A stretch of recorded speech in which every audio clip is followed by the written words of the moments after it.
Hey friends, this is Chris Jansen. Evil is the destruction of freedom. Welcome to the End Evil podcast. Just wanted to draw your attention to a couple great things you can check out when you're done watching this show. Pop on over to Twitch and check out Brandon Spencer's 24-hour, 24/7 live stream coming at you with truth, freedom, natural law, all the time, every day. Also want to bring your attention Mondays. You can check out my good friend Crypt Rick on Revolution Radio at 6 p.m. Eastern, 3 p.m. Pacific. And now, I have a great show for you. Thanks for joining me. Please stop on by to endevil.life and make a small donation or share something from the website. Subscribe to the channels and enjoy the show. Check out the chemtrails. Oh, shit.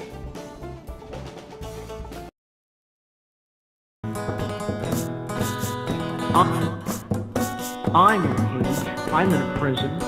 I'm in a mental prison, and a physical one at that, and definitely a spiritual one, whether that's recognized at a conscious level or not.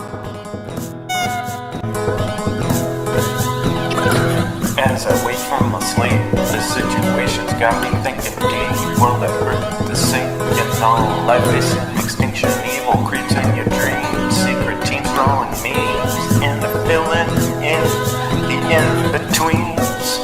Mind control for the teens, now they got you on your knees. I'm making my way through this open maze, but I'm dazed by mass confusion. All the images that they're using.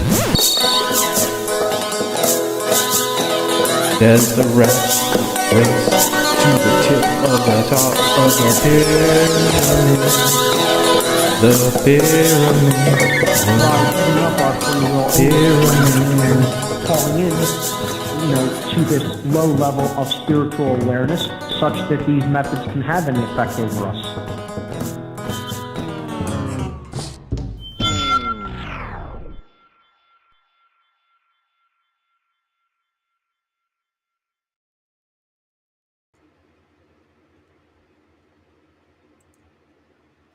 Hello, friends. Welcome to the End Evil podcast. This is Chris Jansen, and evil is the destruction of freedom. Recently, we've been having some conversations about the power of words, about clarity, meanings, definitions, and I decided when thinking about it that a good next step would be to move on to the next level of communication. And I do think that communication is key in these times we're in, because how are we going to change things if we can't communicate with one another? And how are we going to work towards a better future if we're confused about what's going on right now, for instance? One of my favorite symbols is right behind me. You see the tree of life. And to me, the tree of life represents interconnectedness. And interconnectedness is a reality of life on this planet. And it has so much to do with humans and humanity and the fact that we are all connected. And everything we do affects one another, and it affects all of life around us. And that's why it's such a crucial time for us to recognize our importance here as humans and our ability to connect with each other and with nature, and our ability to change things. And everything we do and think and say in this world reverberates out, and it affects other things. And on that note, we begin to recognize that all the shapes and symbols around us also affect us, and they affect the way we think. And when we have these belief systems, as we've also discussed in recent weeks, when we discussed misaligned worldviews and realigned belief systems and worldviews, we came to the understanding that these worldviews and these words we use can combine to create some very dangerous situations for all human beings. And that's what we're experiencing. So in order to decipher all this mess, we need to start understanding symbols. This is the next level. I see symbols as like a painting, they say, is worth a picture's worth 1,000 words, and paintings are one of the most valuable things you can buy on this planet in a way. Uh, I think symbols are like words times 100 or times 1,000. You can pack hundreds and thousands of words into little symbols that mean so much and affect us so much. And so that's about all I want to say for the time being, because I have some other wonderful guests here tonight to help me with this topic, because this is a complicated topic. It's a deep topic, and I wanted to bring in some expert friends to help decipher and unravel this topic. So I have with me today a couple of my wonderful warrior friends. Um, One Great Work Warriors. Oops, sorry about that. Hey, we're gonna play that at the end. That's something cool I was saving. I'm trying to learn to work all the new gadgets here on Restream. Check, check. Look at, we got Nate Cap here, one of my awesome people, most awesome people out there on symbols. And your voice is coming in, Nate. Sorry we didn't have a chance to check ahead of time. I heard you for a second there, but maybe I'll just introduce real quickly. I was just recently reviewing an amazing presentation called Earth Brain 2 by Nate Cap, and you can find that on his cubbyhole.com, and talk about symbology. He Yeah, but I helped us. can't hear you. Oh shoot! Oh, you're coming in. We hear you so far. So just let us know when you get that worked out, Nate. In the meantime, I'll stop blabbing, and I'll pass off the mic to Will, because I know you are an expert on symbols and symbology, and I'd love to hear your introduction, and maybe you can help us out with some grammar. Yeah, well, thank you so much for having us on, Chris. It's a pleasure. And thanks for the kind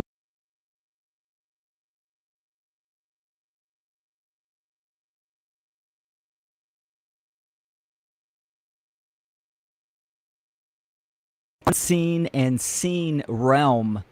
And this is a fantastic category that we can kind of be proud of as human beings, because this kind of separates us from any other species. We have this capability to create symbols, to use symbols, articulate and reason symbols, and it's extremely empowering, but also extremely controlling and influential in our current human condition, one of control, duress, and slavery.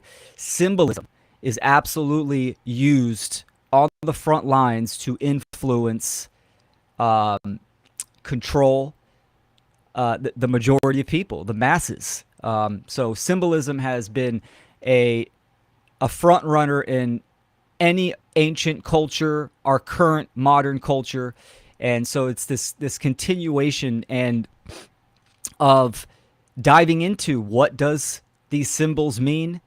And I think a good introduction would be, what is a symbol, right? A symbol is a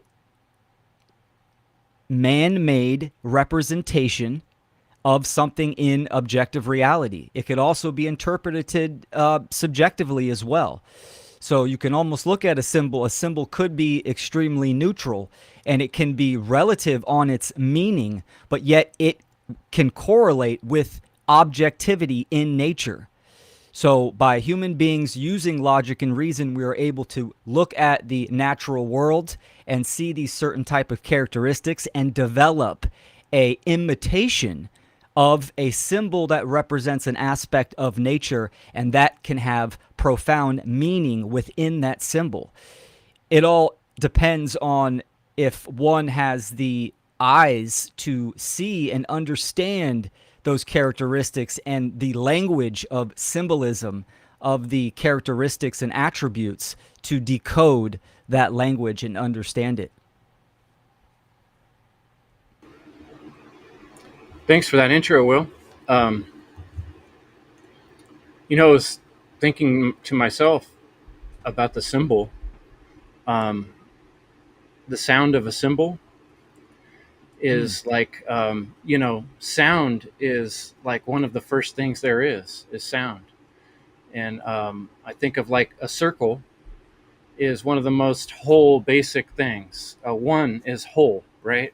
And it's also the circle is a whole, and we live in this place where things look like circles in the sky, and there's circles all around us, water drops, Um, so there's reverberations of symbology through everything, and there's this correspondence through everything.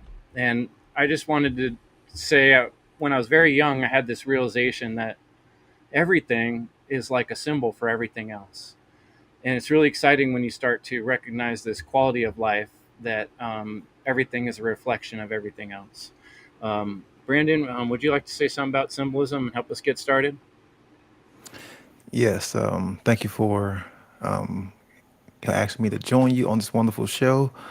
Will made such a great point, and shout out to Sarah Cross from rocking one of her shirts that has one of the symbols and sigils that she created. It it resonated with me so much. But yeah, like Will said, symbol or symbolism is ancient. It is used as a means of communication. It is how we encrypted meaning and ideas of things in objective reality and certain aspects of ourselves. And it is sadly misunderstood a lot. But symbolism in itself, you can say that it is a mark or item that is meant to infer something, so that way we can come to a better logical, conscious realization of aspects of reality, aspects of ourselves, and other things that exist. And it's up to us to decode, the connection with the symbol and our consciousness. And that's really what I've always, understood symbolism to be. It has a relative meaning and it also has an objective meaning.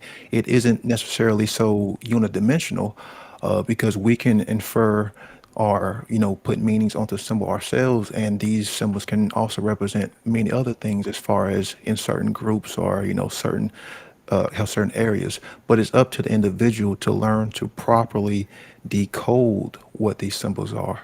And I'm very interested to hear what Nate Cap and Logan I had to say about it because I know they've been talking about this subject for many years and have done many presentations, uh, about the subject.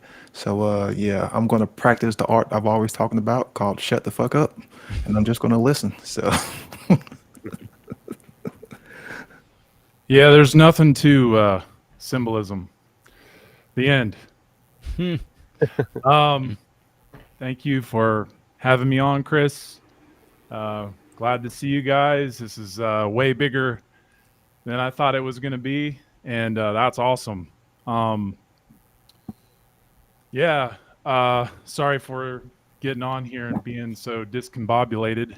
I had to get everything situated, and always have to deal with the tech gremlins. Um, No problem, Nate. That's part of the game, man. yeah, always. Yeah, I'm not sure what you guys have already said, so wasn't Well, able I'd to say hear we're you. still kind of on the grammar stage here, trying to sort of help the audience just kind of like define the ground level. What are we talking about? What is symbolism? Why is it important to talk about? Well, symbolism is very, the way that I would say it is. Sub Logan. Trying to Um, get my camera to focus.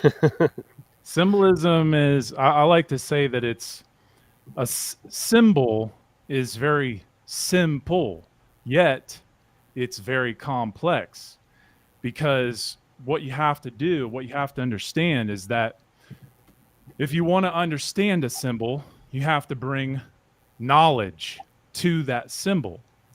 So that means that if you want to understand a square, well, you have to bring math to a square, right? You have to bring the understanding that if you can count to four, well, a square has four sides, right? So the complexity, though, so that's the more simple way.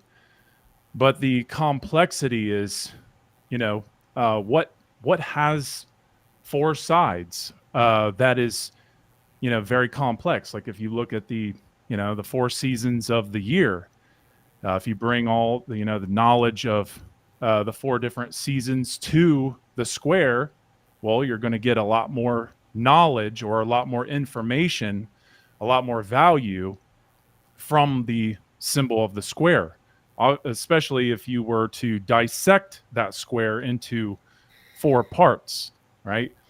Um, and one of the things, because a lot of people say that there is no such thing as any power to symbolism, or symbols are just what you make it to be. But there's so much more to it than that.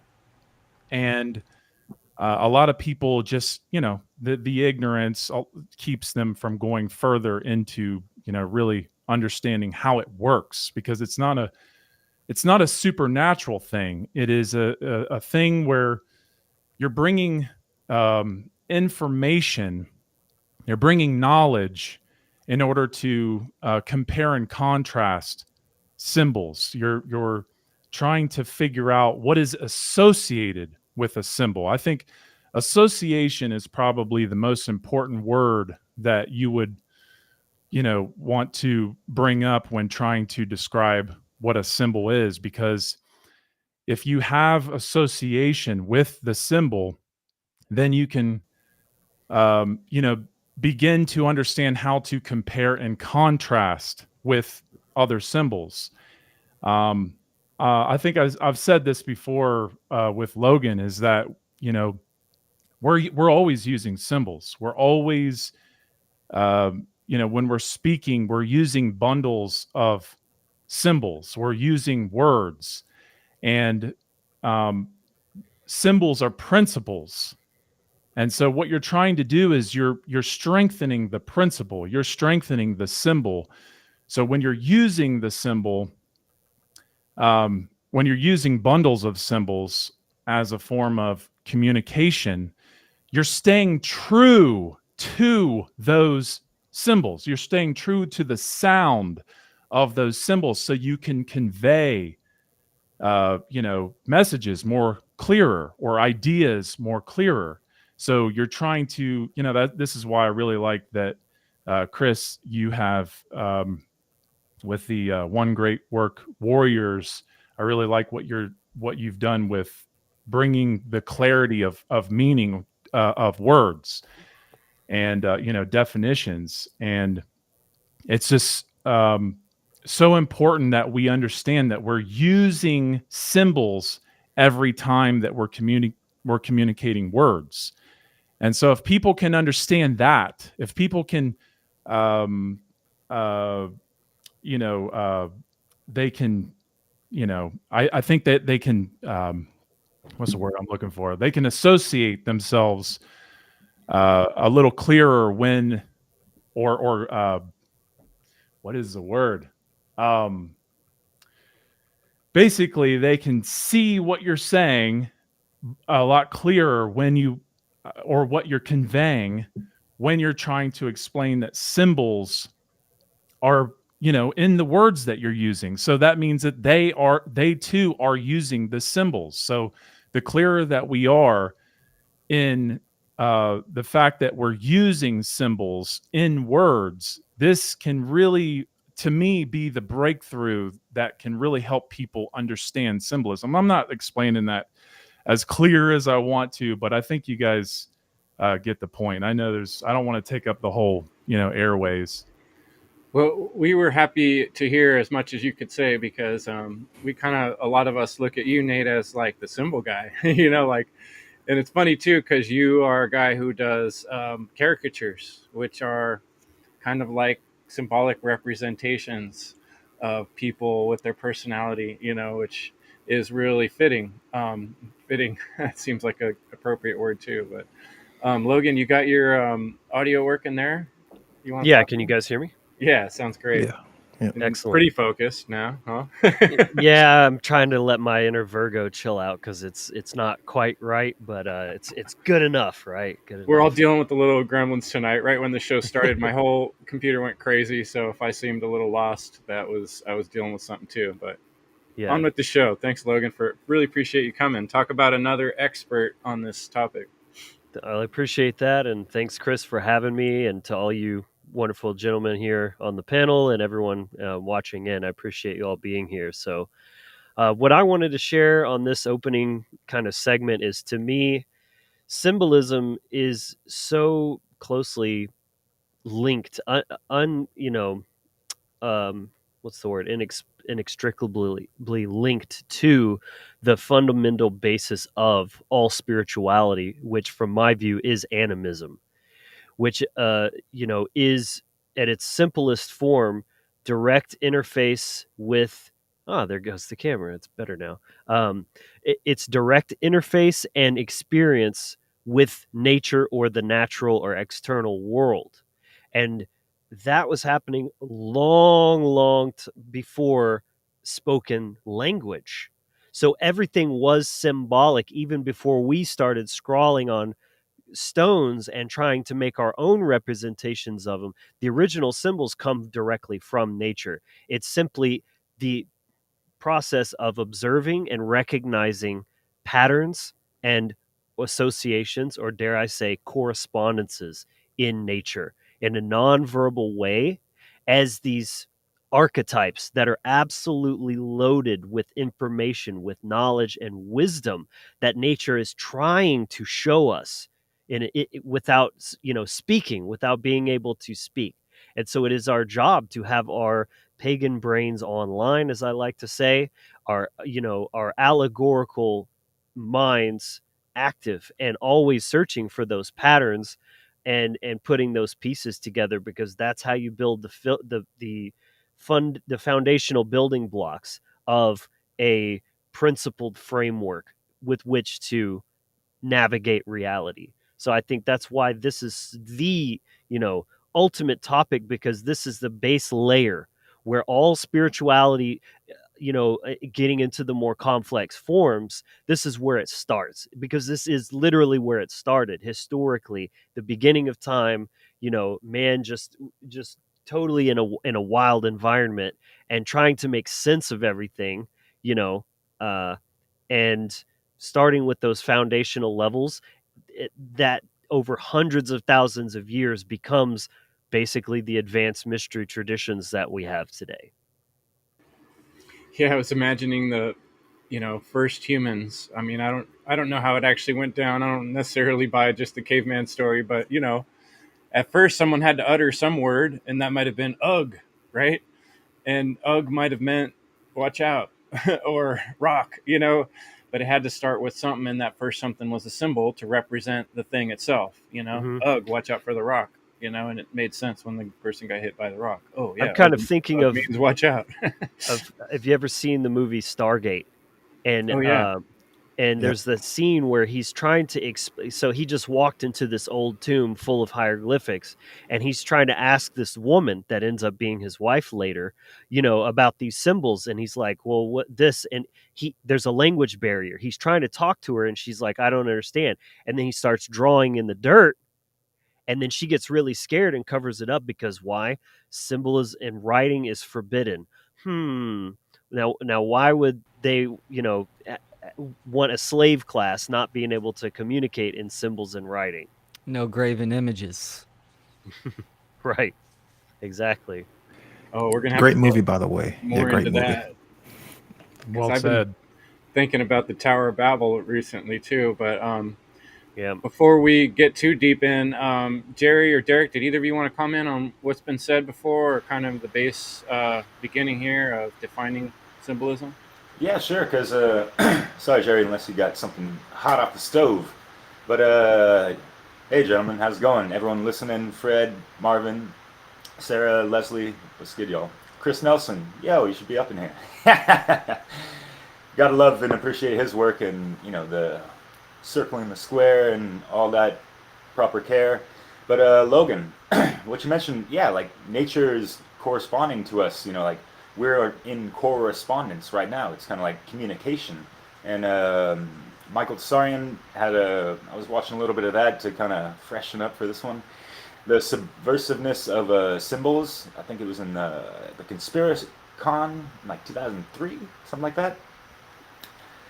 Subversive use of symbols. Yeah, that's the one. And yeah, he mentioned, and I quote, the universe is speaking to us through symbols. It's not through words really. Even though a lot of us, we can say that, in the beginning there was the word or whatever, right? But that could be symbolic of, logos or the breath of life, if you will, things of that nature.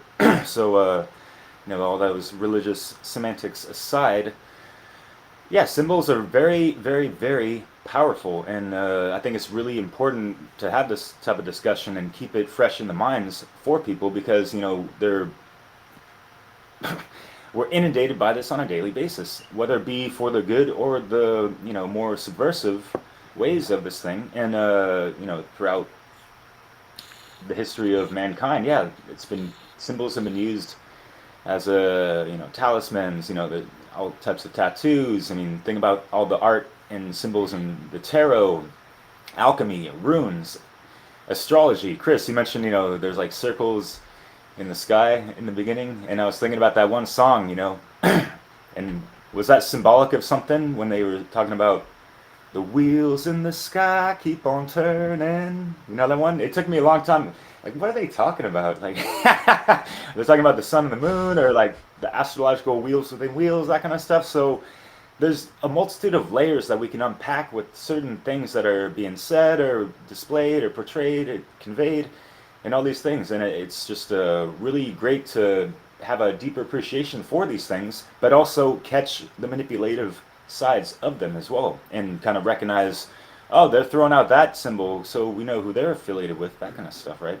So yeah, we can see all types of symbols being splattered on money, all the crests and family badges and shields, and within a lot of things are tied into numerology, geomancy, on a more macro cosmic level, and of course, yeah, like what is our alphabet built upon? I think Brandon, you mentioned that in our One Great Work Warriors chat to a degree.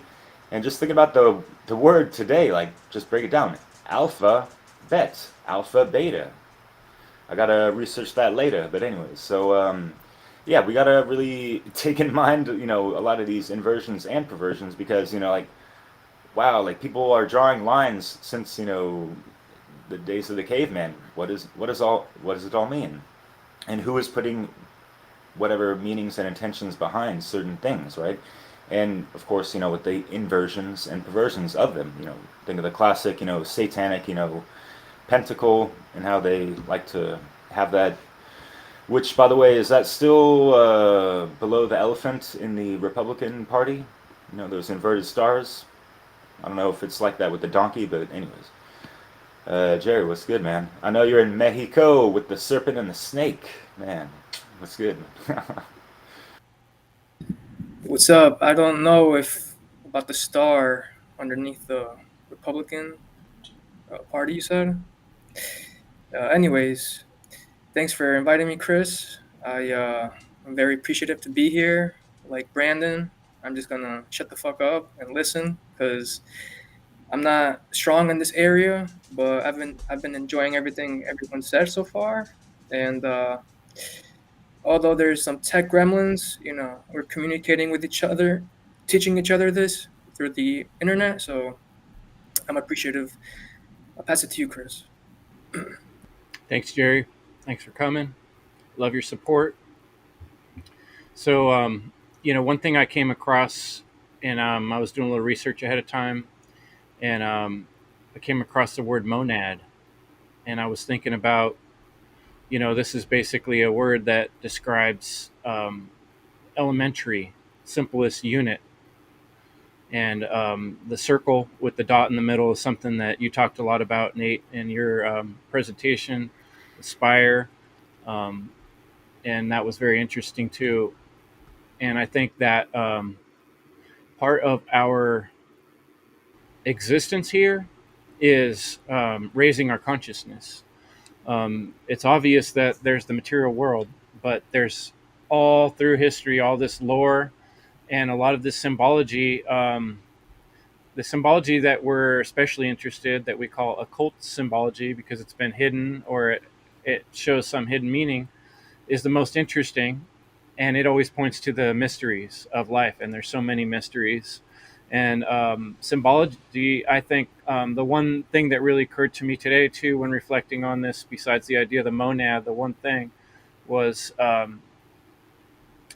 that we represent our, symbols are representing something, representing, to show something again.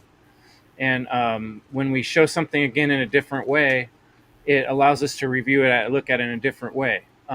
Words that we try to be clear with, we try to be succinct, we can use them technically.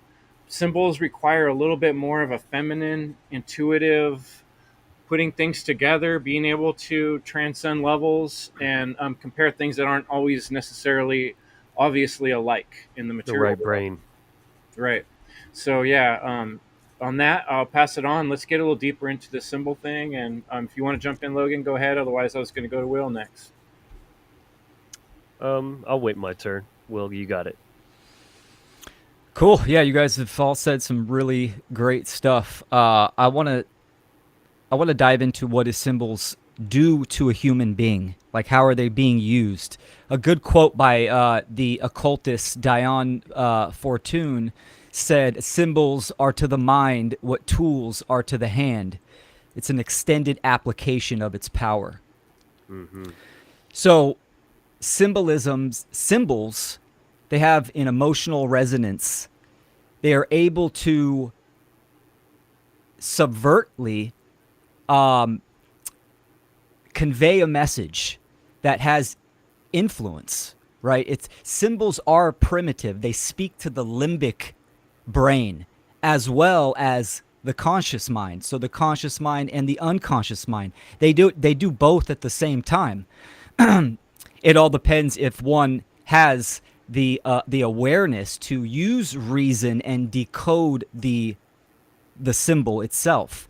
If not, it still resonates in the unconscious and subconscious mind. This is why companies and advertisers and the social engineers, they spend thousands and millions of dollars on branding that has powerful symbolism in there, because it has that emotional resonance, it has that frequency, it has a meaning that inherently we can pick up, and that speaks to the primitive side of our mind. So you can influence someone's behavior, right? So I think that's important to know. There's that obfuscation when it comes into symbols, the inversion of taking an ancient symbol and then promoting its meaning to be the inversion of what it actually is. And this has extremely powerful and emotional dark effects on human beings. And we can get into those symbols later on. But I think if we're talking about higher awareness and evolving in consciousness, symbolism is right there on the forefront. We need to have the awareness. We need to be educated on symbolism and how they are being used against us every single day on social media, in the real world when we're out and about. This is a weapon and a tool. And all through history, like Logan said, this is an ancient, even in language, right? It started with symbols, hieroglyphics, these pictographs. And they're still being used today. So it's a powerful combo. There's a lot to be said. I'll pass it on.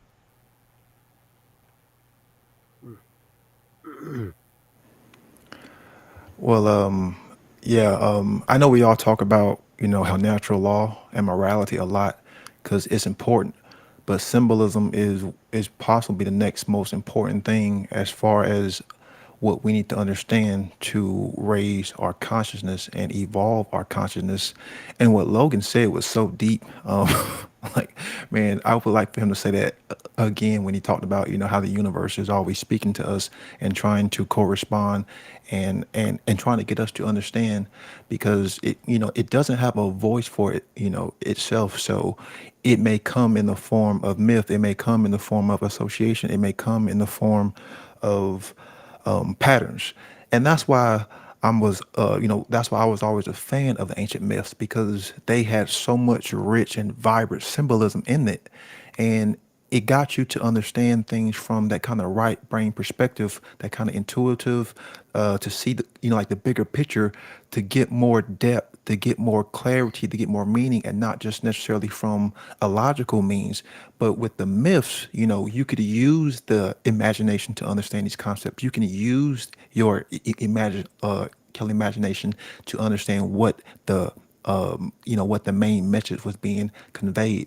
And that's why we should get back to reading and understand these myths, because they had a lot of rich allegory and symbolism inside of it. And we really do need to become more symbol literate. I know this is what I said in it was last week's episode, but how Michael Tsarion was famous for saying that, how man is always or man is a symbolic creature, and we need to get back to that original form. That's something that NACAP, is always talking about. Like getting back to the purest form, or getting back to the original state, the original form. And that's what we should all be aspiring to, is to get more of an understanding of ourselves and of nature and the objective reality. And with these symbols, we can learn to, compare and contrast, to get a better interpretation, to get a better representation, because we have to keep going deeper and deeper in our understanding of things, and not just settling and say, hey, I've learned this and I'm going to stay there. No, keep going higher, keep going higher, keep going deeper, keep going deeper. There's always more meaning. There's always more definition. There's always more clarity that we can come to learn. And that's what symbolism is there to help us. Hmm. And on the deepest level too, something that occurred to me today is like, how do chemicals communicate inside of our body, and what are they? Right? If you were to look really small at a chemical, what is there? There's shapes, right? There's tiny little shapes in there that interact with other shapes. So, at the microscopic, tiniest level, our body and everything in nature is communicating with shapes, not Through, words. through forms, Yeah. yes. But man, we got another all-star expertologist on symbology here, Chris Nelson. Thanks so much, Chris, for joining us, and thank you, Brandon, for sharing that link with Chris. I saw him in the audience, and I was trying to find the right window. So thanks for joining us, Chris. Well, I'm glad to be here. Thanks, Brandon, for sharing that link. Yeah, I was just wondering if it was an open table or what was going on. Don't really have much to add. I'm waiting to see like what I can bounce off of people, but just a quick thing about symbols and their importance is that we talked about it, and it's been mentioned on like the past 3 episodes of Chris Jansen's podcast there every Thursday, that we talk about the importance of symbols, because that's every way we communicate is with symbols. Even if you're a mute or you're deaf, you're going to be using hand gestures, and those are a form of symbol as well, because you're, as Nate mentioned, and Chris, those are shapes and forms. So form is an important part. It's all visual. So I guess if you were blind, you wouldn't be able to use the shape of your hands, but the form of words, when you can read them, and those words are expressed through the form of sound, the vibration. So they all have a, we don't necessarily think of sound as a form, but it does. Cymatics. Yeah, well, I guess if you put like powder or Hmm. crystalline or sand or some object that is small enough to respond quickly to vibrations, then you can see certain geometric shapes represented by those forms. And yeah, I've talked about like some people who know my work, I've talked about symbolism, importance of symbolism of causality and consciousness, and different symbolism. And it's very important to understand these shapes and symbols, as Mark Passio's mentioned in his podcast. When you look at the tarot, um, for example, the magician card, yeah, someone could look at it and they see like a guy with his hand raised up, and there's like a sword, and there's like a star on the table, and they don't know what anything represents, because these are all things that have been associated with certain concepts. And if you can understand what these associated concepts are related to certain imagery, the symbols, then you can understand the message that is being conveyed.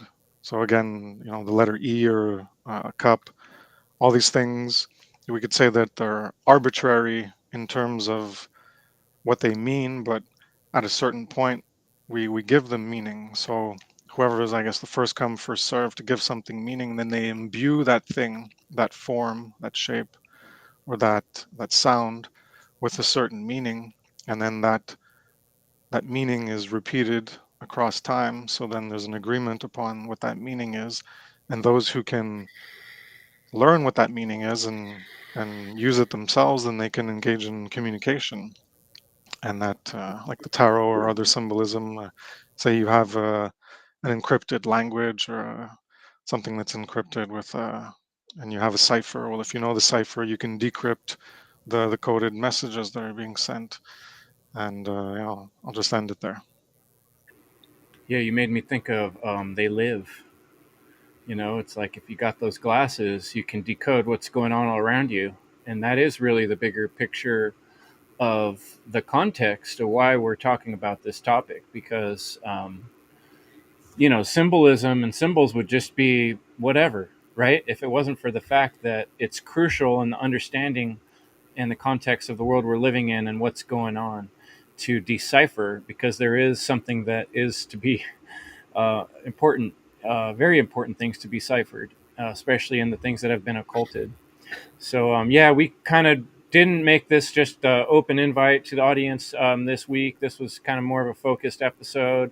I feel very honored to have Nate and Logan and Will and Chris here, and Brandon, you guys and Derek, that have really um, been out there for a long time doing this work, have been symbols to me of freedom, of justice, of truth. And when I very first got started, and I bumped into Nick Cap's work and Brandon Martin and Logan Hart, these guys were out there um, representing natural law and truth when I first discovered it. And so they inspired me. Inspire, talk about inspire, right? So that's what we're here to do, all of us, to whoever might be listening at any moment, is to represent truth, to represent freedom, to represent natural law, to explain these things.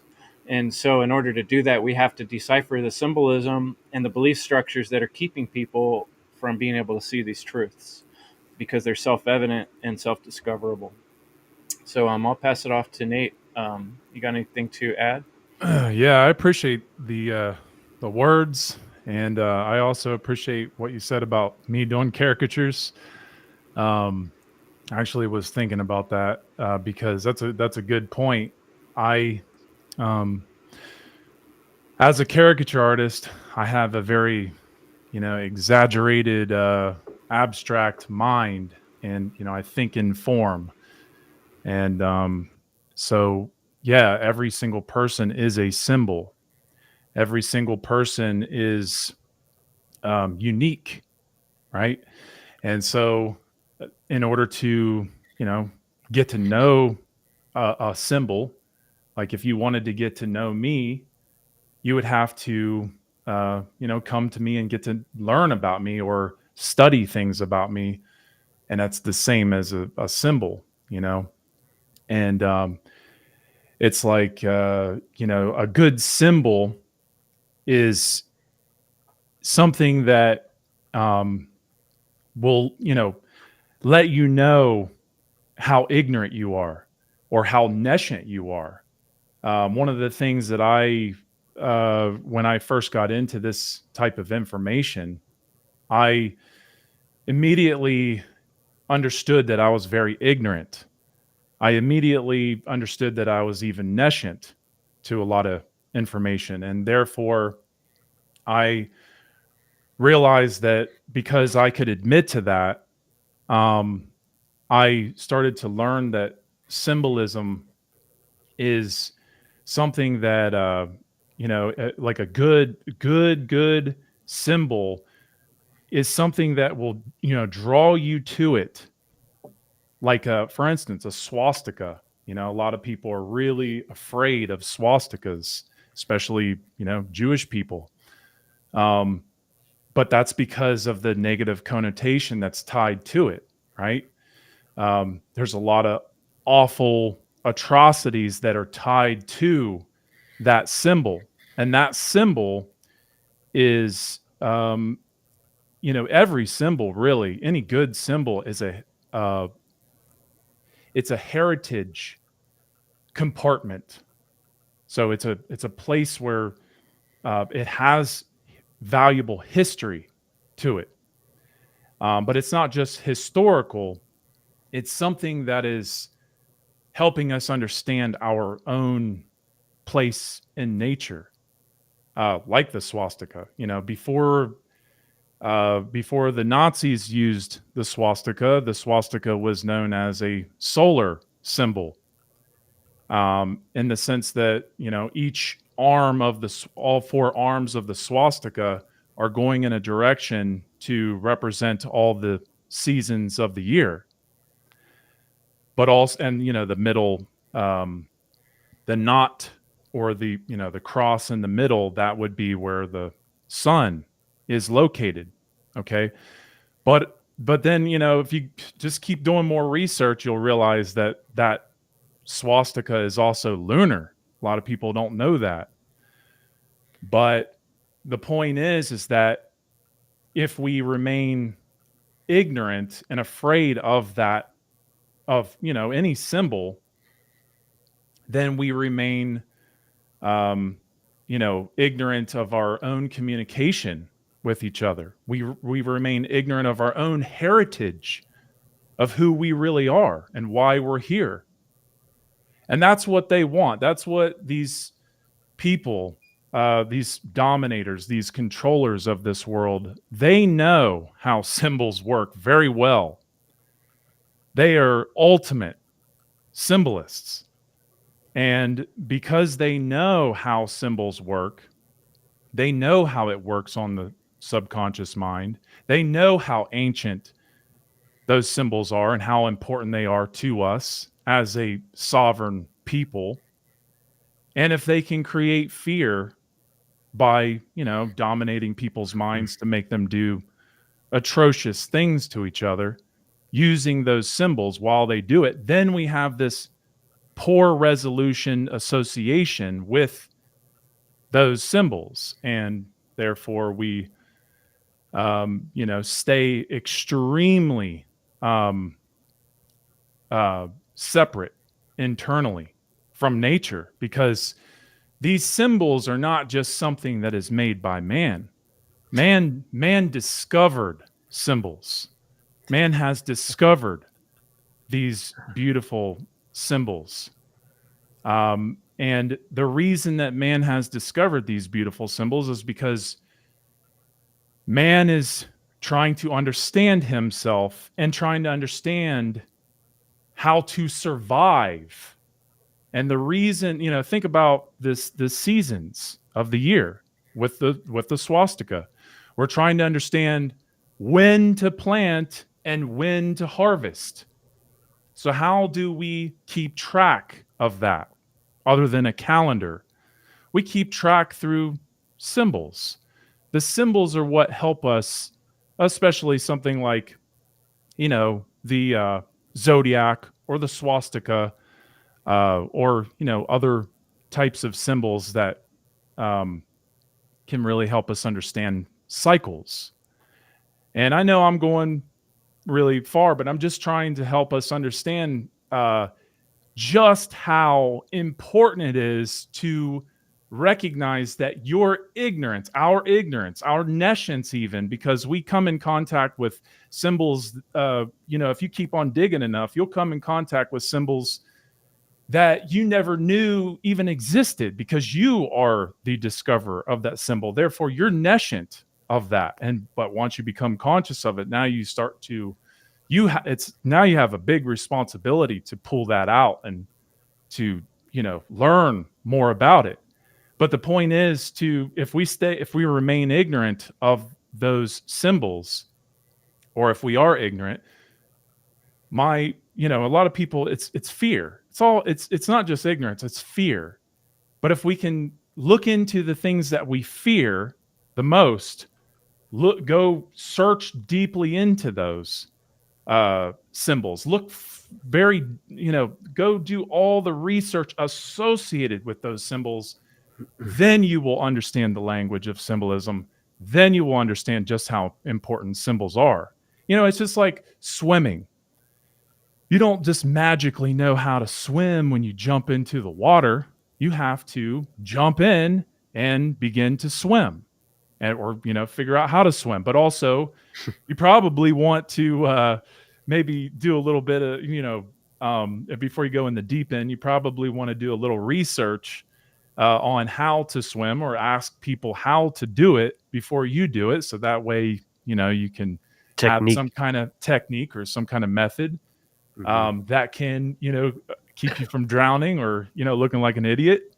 But that is the point with symbolism. You have to dig deeply into those symbols by what they are associated with. Do the deep research, so that way you don't remain ignorant, because these symbols are not owned by anybody else. Like the swastika is not owned by the Nazis. Okay. These symbols are inherent in our being. Okay. These forms are especially these very, simple forms, like the circle or the square, the triangle, the swastika, the, just any, the star, the 5-pointed star. These symbols are extremely valuable because they are a pure form. They are what we're really trying to hone in and get back to and understand how deeply interwoven they are into our being. But we can't understand what symbols are until we actually do the necessary research. So I'll go ahead and pass it off. I put up that little image of some symbols. I don't know if that might help out. Go ahead, Logan. Yeah, I'd love to riff on some of what Nate just said. I was laughing because as I was writing certain notes, Nate was almost saying them word for word what I was writing out. Me too. I just stopped writing because Nate was on a tear. Yeah. Yeah. So I wanted to reiterate, that's a point that I really wanted to emphasize, is that symbols are not man-made, they are man-discovered. They all originally were sourced from nature, most of which people that came way before us, and have been essentially nesting more and more refined understanding of what that symbol encapsulates within that, as a sigil of sorts, and then a talisman, which is it's just fractals of symbols packed into symbols basically. So the reason I wanted to really emphasize this point too is because I think for a lot of people that are even remotely aware of what's going on, when they think symbolism, first thing they probably think of is like, oh, they're mind controlling us with movies and the news and the colors that they flash and all this kind of stuff. And yes, that stuff is absolutely going on. But to me, it's important to keep first things first.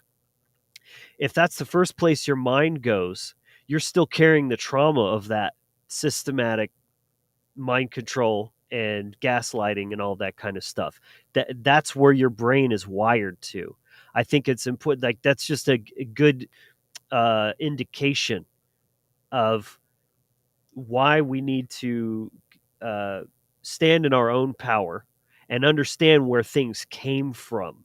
It didn't start as this perverted version of it that's being weaponized against us now. That's a very, it's a it's like a sliver of it, but it's ancillary.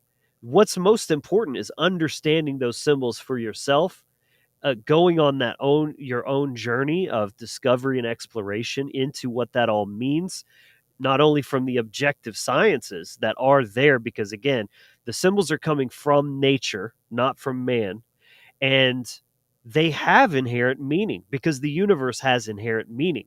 This is the crux of like the antithesis to postmodernism, that all values subjective and morality subject. No, there is inherent meaning and reason, right? The universe is rational and it wants to be understood. And that's so, so important that I'm trying to emphasize here, that is your spiritual journey. That is every individual. And it's not about what a very small percentage of psychopaths are doing with this. That is your birthright. And for you to understand and be empowered by. And when you are, those things hold a fraction of the power that they once did before on the unsuspecting or the unwitting mind that has no concept of what it's actually seeing, and so it's twofold. You enrich your own life through your study and the deepening of your knowledge of yourself and the universe and the operating system of natural law, but then you're also by extension you're beefing up your own defenses against psychological warfare. So, I thought it was kind of, I'm saying, you want to drop the baggage of thinking of symbolism as mind control and understand that that is a perversion of something extremely important and sacred that we should all have a firm grasp on. That's the first thing. And then I wanted to sort of muse on the title that Chris chose as symbology, because understanding the difference between symbolism and symbology, because symbolism is simply symbols and maybe their usage or something like that. Symbology is the science of understanding, and that's where the real power is. Symbolism in and of itself isn't useful at all, but when you step into the ology, the study of the gnosis, that's where you're going to really come into what that's there for to begin with. Very well said. Yeah, and we got a little clip I'm going to play at the end. Wasn't sure how the stream would handle it, but Derek picked out a really cool little clip, and he talks about that difference between symbolism and symbology in that clip. So, and there's a little musical, juicy little musical clip that Derek put together that I also have saved for the end of the show. But, you know, I had something right on the tip of my tongue I wanted to say, but I lost it. So, whoever was next, were you about to say something, Nate? Oh, okay. I mean, I can. We were about to hear from Will or Chris, I think. Derek and Jerry, did you guys? Yeah, sure. I mean, Logan, you brought up a really great point, because we see people kind of black-pilled and like they're focused, solely on the negative stuff, and like they're lying about everything and yada yada yada. And it's like this is just like the conspiracy 101 stuff, and we got to get over that hump and heal some of that trauma, as you mentioned. It's the trauma response. That's what they're having. Right. Yeah. So yeah, great point. But yeah, we can't ignore the fact that they're embedding so many secrets in plain sight. Of course, yeah. So it's just a encouragement, with segments like this to help the educational faculties regarding the symbol illiterate population. And this is done on purpose because we're not really properly, introduced to the trivium and the quadrivium.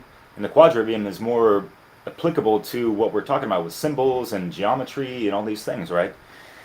And y'all brought up cymatics. I had that noted in regards to how, it's just picking up the frequencies of energy, right?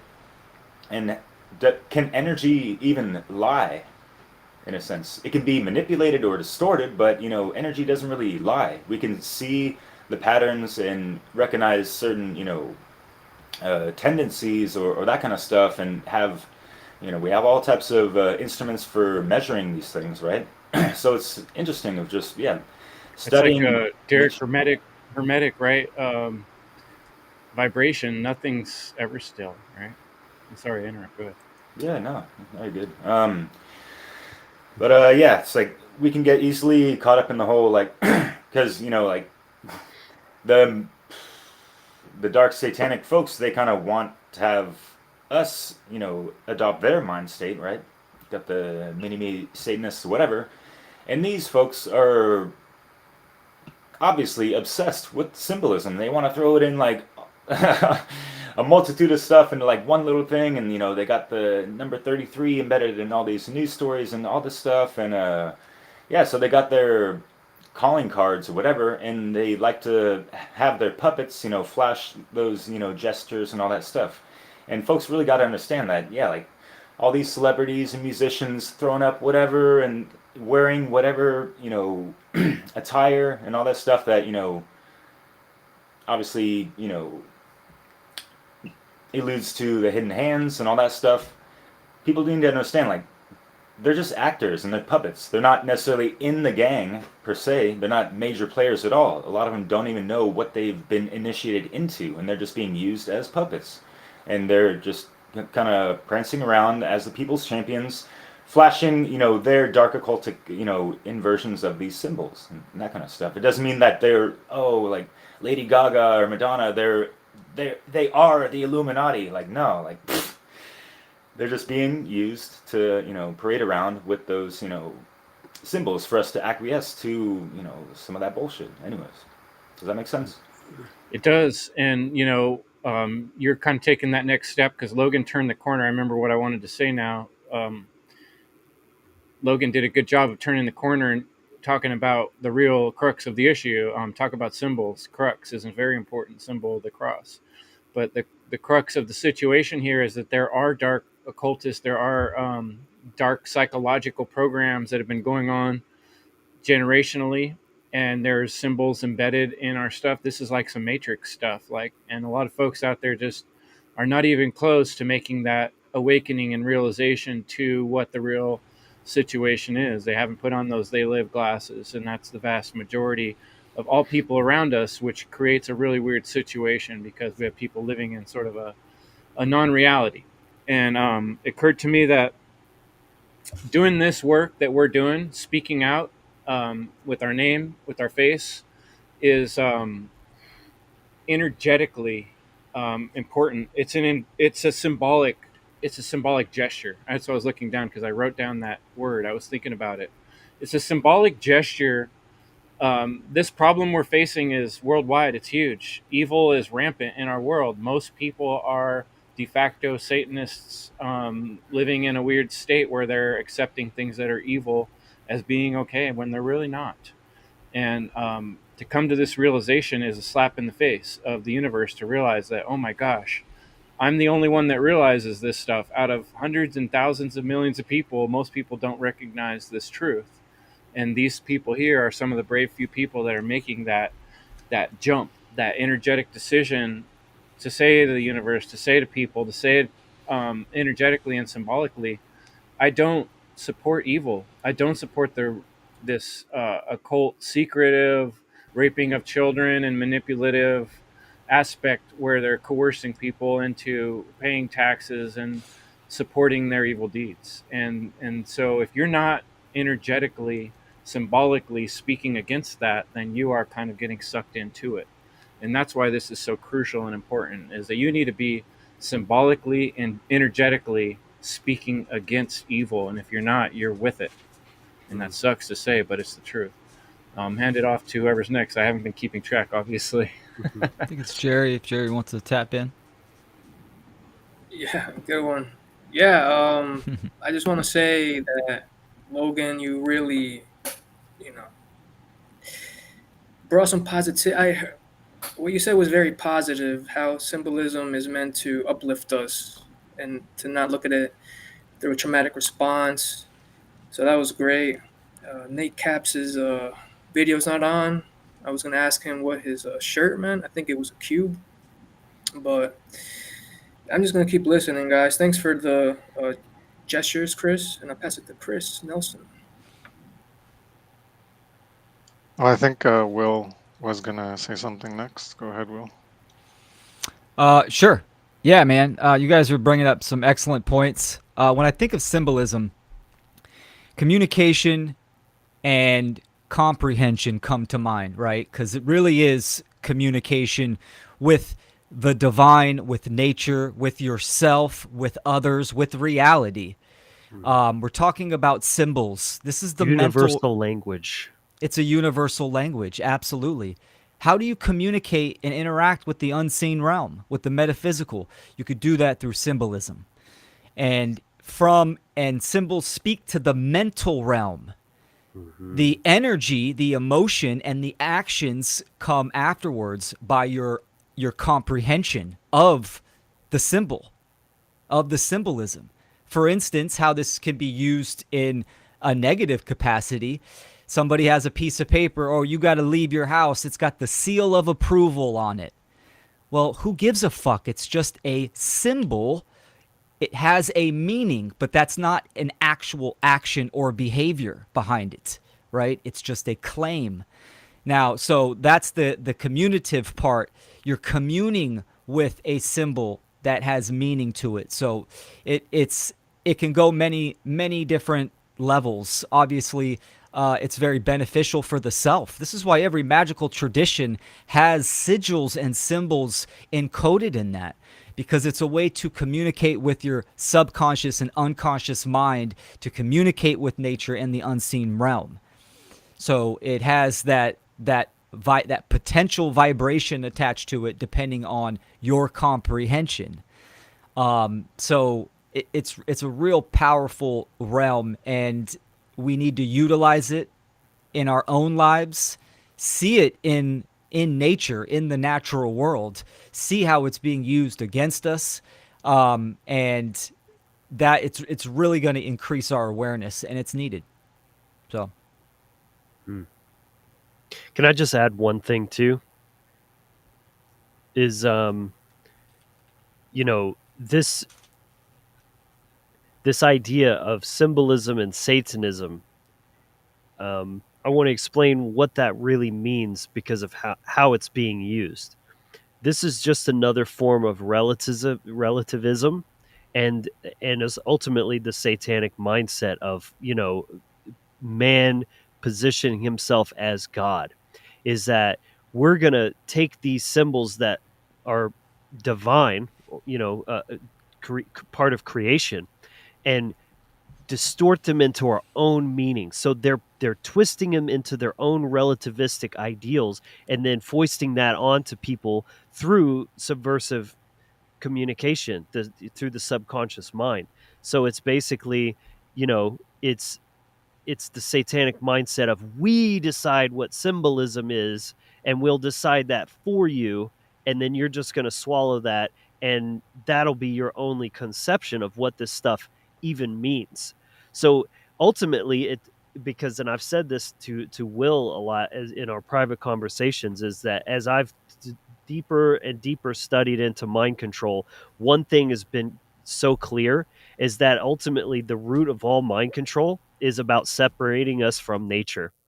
And this is one of the ultimate ways to do that, because again, it's imposing their concept of relativism over the true natural meanings of what these symbols can be. So it's like another version of the Matrix. Instead of seeing the symbols in their pure forms, they're now distorted, and we can only project that through what they have kind of put in place for us. And essentially symbols can be man-made, and there's nothing inherently wrong with that, right? When you create a new business and you make a logo, you just created a symbol that is almost like an egregore, right? You're imbuing psychic energy into that, and it becomes almost like a living energetic entity. And that's neither bad or good. It depends on how it's used.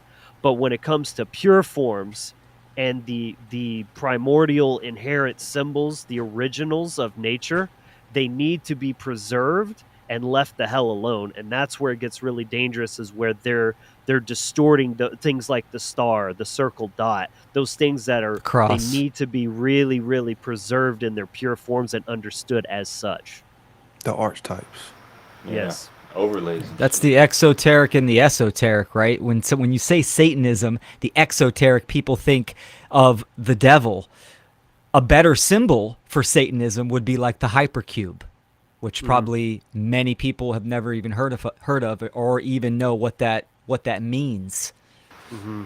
They've heard Tesseract, but only in Marvel movies. The light ray cube, the 4D light ray cube. I've done quite a bit of work on that. If someone wants to check out the And Evil series on andevil.life. But yeah, that's an important concept. And the square itself, I find to be very particularly interesting symbol because being a carpenter all my life, I've come to recognize that when you look out in nature, nature doesn't produce right angles. In fact, it's extremely rare to see any kind of right angle in Very, very nature. rare. And Mm-hmm. it's pretty easy to build something, the most basic types of structures, using a square. Your average doorway is two pillars and then some sort of large header across the top. And that's simple. It's an easy way to build, and it separates us from nature in a weird way when you think about it. The square, we build a house, right? But if a builder or artisan wants to make something of circular design, it can be actually quite stronger, but it's also much more difficult to build. An And arc. takes a lot more skill and knowledge and Mm-hmm. mathematical knowledge. Mm-hmm. So it's weird how that is so hermetically congruent with the real aspect of the way we describe the metaphor of the square and the circle. One is very natural and whole, and then the other one has these right corners that are parallel. And I also like to think about the practicality because the square and the cube are masculine, which is about order, right? And so it's a lot easier to have everything shaped like a cube that you can arrange like the furniture in your room. Everything, the parallel lines all line up nice and flush, and it's nice and tidy and orderly. It's a lot harder to do that with round shapes because Yeah. nothing really fits together. It's all kind of like there's this empty space, and that left brain wants to kind of fill that. I want to hear from Chris. You got something going on in that wonderful mind of yours there, Chris Nelson.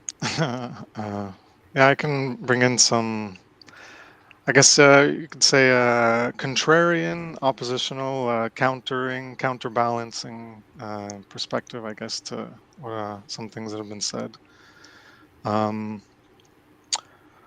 So yeah, like symbols,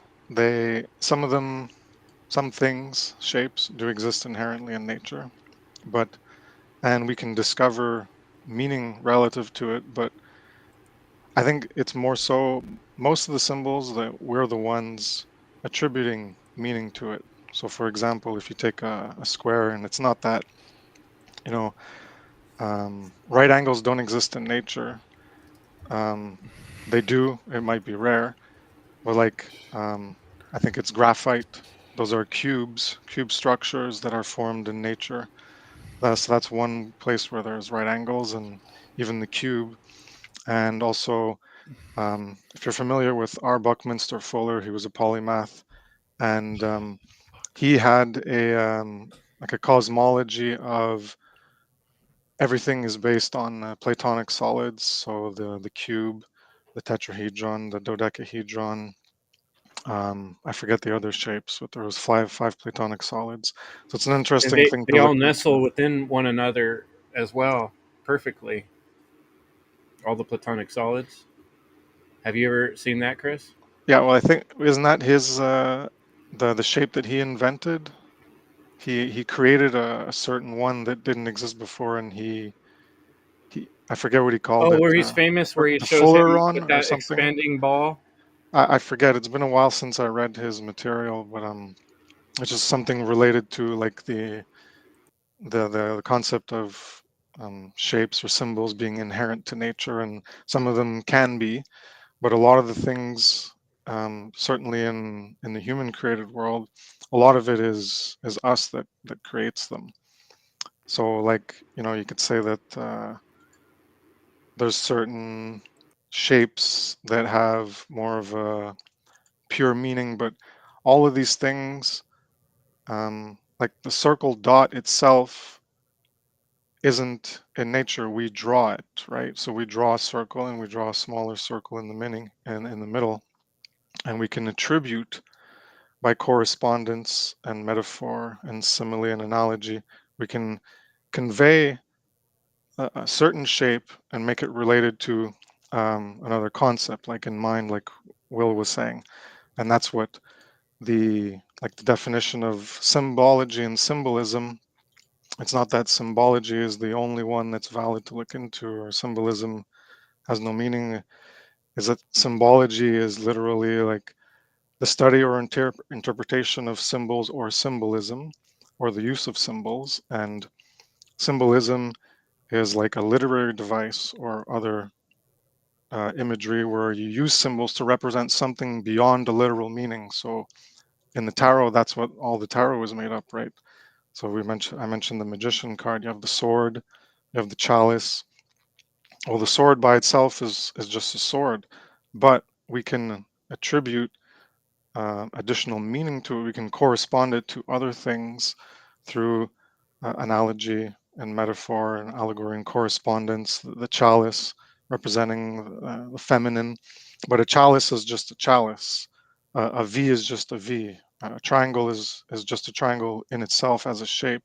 Well, then we can discover through the correspondence that how this shape relates to other concepts of the imaginal or mental realm, and we can gain greater understanding about this inner reality that we have, that things aren't expressed explicitly in themselves, right? So that's why one of the other definitions of symbolism is learn the art or practice of using symbols to express the invisible or intangible by means of visible or sensuous representations. So again, the sword or the chalice, well, that's the visible thing, and you can touch certain things, like Leslie mentioned in chat. Even for a blind person, there's braille, so you can have shapes on bumps on a page, and then we attribute you can imbue meaning in those bumps, in a certain organization, a certain constructed ordering of those bumps that give a certain meaning, and then people can agree on that, and then they can communicate by way of that agreement of what those symbols mean by that organization and that structure, what it's constructed to mean. Um, so there's like the symbology is when you get more deeper into it, but everything around us is the symbols and the symbolism.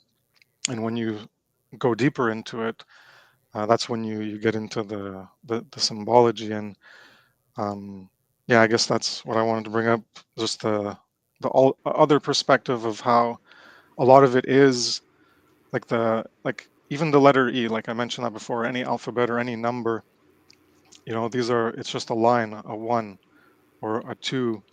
You could look at it as on the digital clock. Well, it's like 1, 2, 3, 4, 5 lines, or it's one line and then two lines, like a Z, but it's a two. Um, the E is just a line and then part of a circle, but not a full circle. So like you could look at that's one shape of a line, and then it's part of a circle. So it's curves and a line together, and we mix all these together, and then we attribute meaning to them, and we attribute vocalization patterns.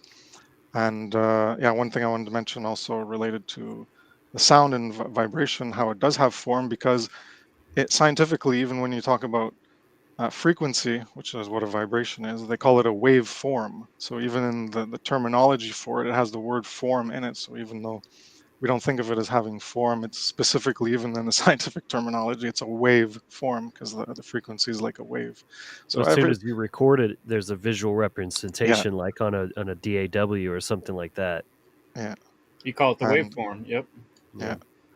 So yeah, just this aspect of how all these, you can say like a certain shape or a form is inherent in nature, but a lot of it is us who correspond it, like one of the definitions, by trying to understand things that are intangible and invisible, that like such as ideas, as Will mentioned, in the mental realm, and how we can try to understand those things that are pretty much internal or not, that are metaphysical, by way of things that are physical. For example, like I keep mentioning, the tarot is an excellent demonstration of that. And yeah, so I guess those are the points I wanted to bring up. Thanks, Chris. Yeah, and you're definitely right. There are squares in nature, and the rectangle, the square can be found, um, you know, in nature. But so I think that is important to point out. If my main point with that, a rectangular thing, is that symbolically, generally man-made things, we tend to make more squarish things because it's simpler, and a square kind of represents and connotes that simpler way to structure things. And a lot of times, the way we structure things in society to organize our minds or organize a piece of paper or whatever is we put things into categories, or we fractionalize things. We break them into smaller bits as a way to understand, as a way to filter things. But that's been done to an entire population of people around the world, using secret symbols, and they don't realize that's happening. People have been segregated, divided, processed. And I think of the way people have congregated and created communities all through history. That's been breaking apart. And that's been done in many ways, and in many sneaky ways, to fractionalize people and put us all on different places and not connected to our heritage and not connected to other people to understand what we're talking about. And that's kind of why I wanted to bring back this idea of the Tower of Babel and the modern versions of communication. We have more opportunities to communicate and technology to communicate than ever in history, and yet it's harder than ever to have an honest conversation or disagreement with another human being, because we're all so fractionalized and split up and speaking from so many different perspectives, and there's very little common ground. There's And one so last thing that I wanted to that bring up leaves was a just fucked up scenario. what you were mentioning is technology. That's something I forgot. Is all of this is technology. As Passio says, there's two ways to create change. One is philosophy, and the other is technology.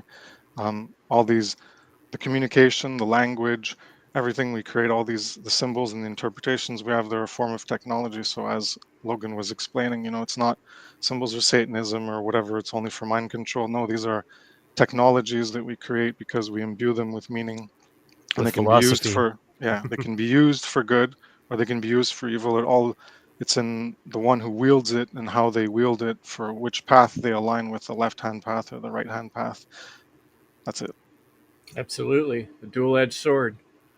Um, Nate, did you get your audio working again? Are you back with us? I believe so. Do I sound different? Yeah, it's coming in good. I was noticing your lighting's like perfect right now. You got like that soft setting sunlight coming in through the window. So Yeah, the gremlins got me again. The tech gremlins. I really like what you were saying, Chris, about letters in particular, because letters, again, like I was saying earlier, it is a think about this too. Always pay attention to. I'm going to make my point here in a second, but just pay attention to the phonetics when you listen to words, because think about the fact that um, a letter is also phonetically a letter, like something you send in the mail, and what you're sending in the mail has something in the envelope, right? So the letter is in the envelope, but the point is to think of, when you're sending a letter out, you're sending it out as a form of communication, right? A long distance communication. And that is, it's analogous to a symbol. A symbol is carrying, as you become conscious, the symbol is carrying that information, waiting for you to bring the right knowledge to that information, or to that letter, to that symbol. Um, all the letters of the alphabet, a lot of people don't know this, they are all Masonic. They're all Masonic symbols. And as you keep bringing knowledge to each one of those symbols, to each one of those letters, you will be able to pull so much information that will really reveal so much more to you, and just how far back those symbols go, especially in the English type of letters or Latin. You know, we have to understand that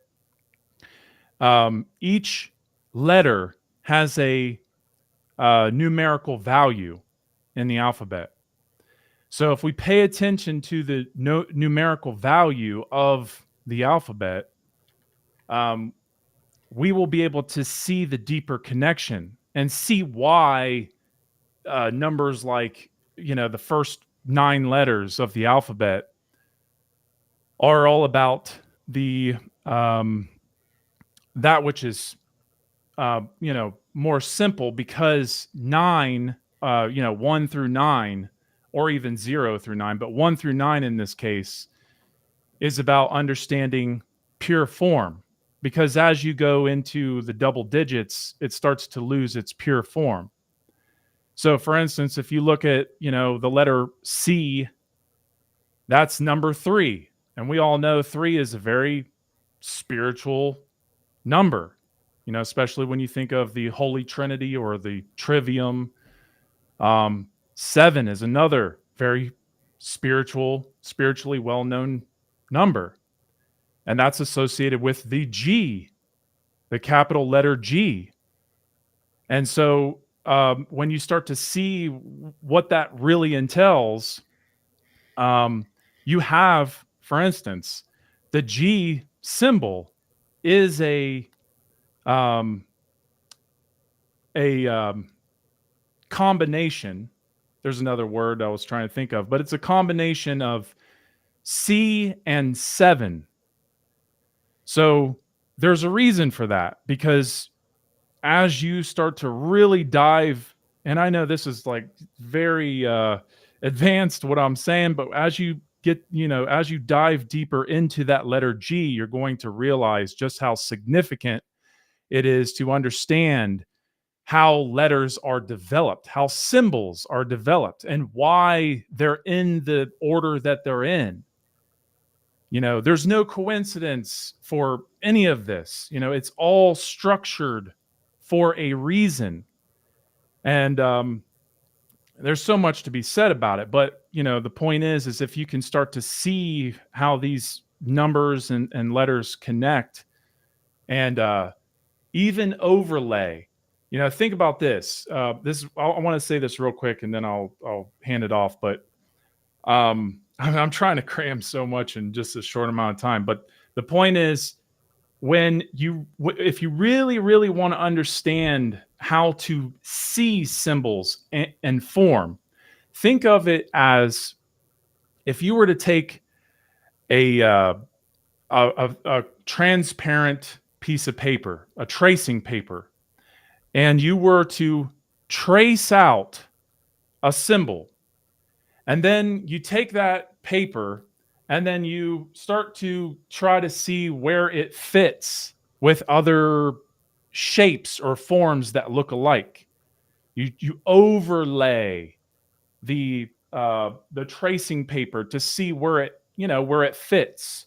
So if you see the letter D, for instance, the capital letter D, and you look at a picture of overhead view of a human brain with 2 hemispheres, well, then you put that capital letter D, overlay that paper onto that that picture of the overhead view of the 2 hemispheres, and you see that, well, one of the hemispheres is covered in that capital letter D.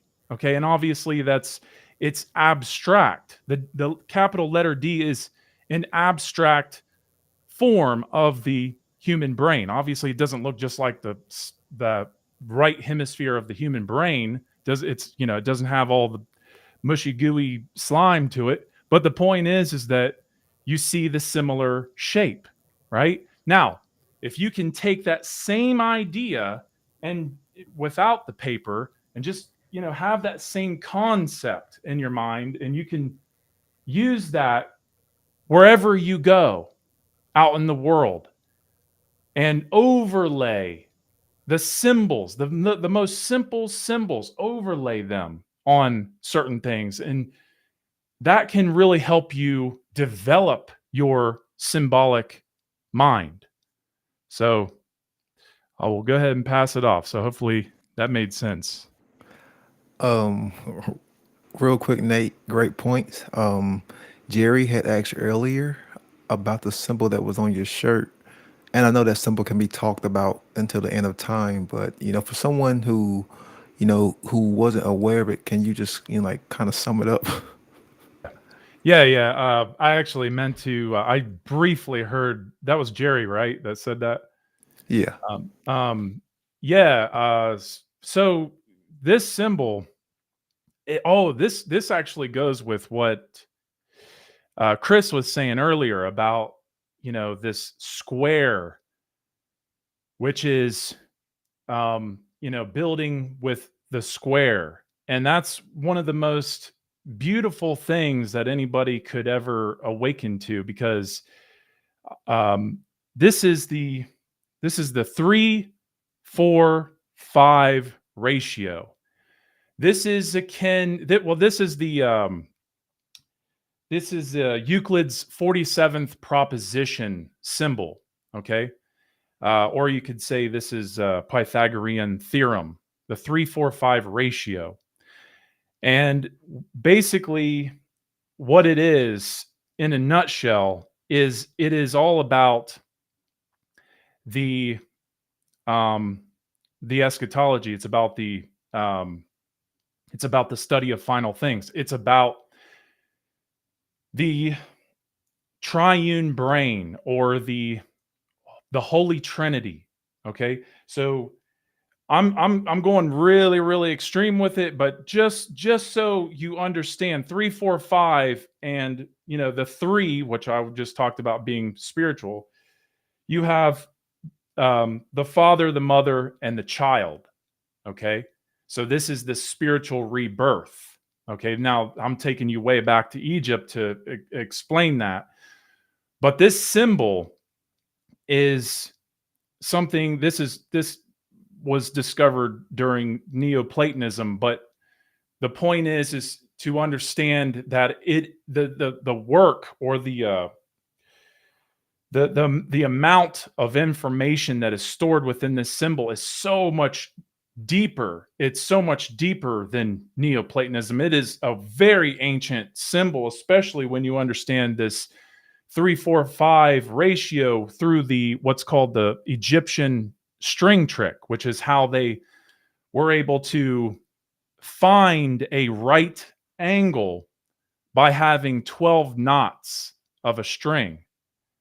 And so if you were to take a 12 knots of a string, equal distant between each knot of the string, and you were to basically put two pegs down, north and south, and wrap that string around to where you have three knots, or three spaces between the knots going from south to north. If you pulled it to the west, that's the important part. If you pull the two ends of the string to the west, you will find the right angle triangle. And this is a very beautiful moral lesson that you can learn, especially regarding ma'at, which means that which is straight, because it's about being straight in your being correct, being just in your actions, in your behavior. And there's some. I know I'm going too far. We can also, Nate, go super practical on that. I'm going to come back to my carpenter thing. We use 3-4-5, the very common. Like, first thing I'm going to do is lay out where I'm going to build something. Is I'm going to get out some strings and stakes, and I'm going to pound them in the ground, and I'm going to say, "Hey, Will, can you run down that one?" And I'm going to put my tape measure out 3 feet, and then we're going to make a mark, and then we're going to send the tape measure 4 feet in the other direction. We're going to make a mark, and then we're going to balance it, and we're going to make sure it's exactly 5 feet between those marks. And if it's not, we're going to move our stakes and our strings a little bit until it is.